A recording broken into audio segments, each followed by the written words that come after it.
ಇದೇ ಕ್ಷಣಕ್ಕಾಗಿ, ಇದೇ ಗಳಿಗೆಗಾಗಿ, ಇದೇ ಸೆಲೆಬ್ರೇಷನ್ಗಾಗಿ ಇಡೀ ಭಾರತ ಕಾಯ್ತಾ ಇತ್ತು.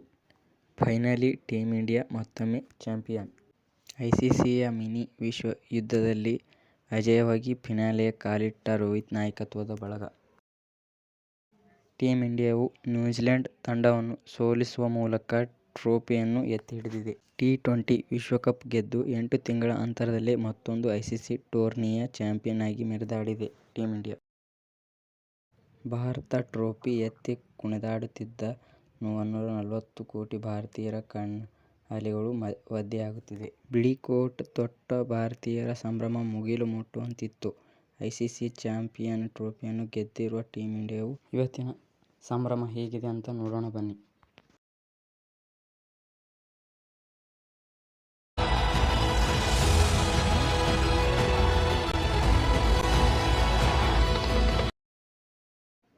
ಇನ್ನೊಂದು ಅತಿ ದೊಡ್ಡ ಖುಷಿ ಅಂದರೆ ರೋಹಿತ್ ಶರ್ಮಾ ಆಗಲಿ, ವಿರಾಟ್ ಕೊಹ್ಲಿ ಆಗಿರಲಿ ಅಥವಾ ಜಡೇಜಾ ಆಗಿರಲಿ ಯಾರೂ ಕೂಡ ರಿಟೈರ್ಮೆಂಟ್ ಅನೌನ್ಸ್ ಮಾಡಲಿಲ್ಲ.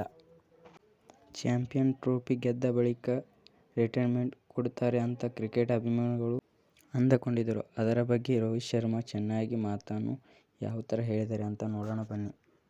One more thing, I'm not going to retire from this format just to make sure that no rumors are spread.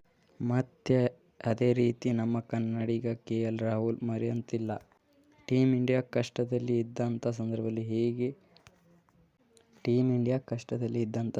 ಹೇಗೆ ಬೇಕು ಹಾಗೆ ಆಡುವಂಥ ನಮ್ಮ ಕೆಎಲ್ ರಾಹುಲ್ನನ್ನು ಮೆಚ್ಚಲೇಬೇಕು. ಟೀಮ್ ಇಂಡಿಯಾ ಕೋಚ್ ಆದಂಥ ಗೌತಮ್ ಗಂಭೀರ್ ಕೆಎಲ್ ಮೇಲೆ ಇಟ್ಟ ಭರವಸೆಯನ್ನು ಎಂದಿಗೂ ಕಳೆದುಕೊಳ್ಳಲಿಲ್ಲ ಕನ್ನಡಿಗ ಕೆಎಲ್ ರಾಹುಲ್.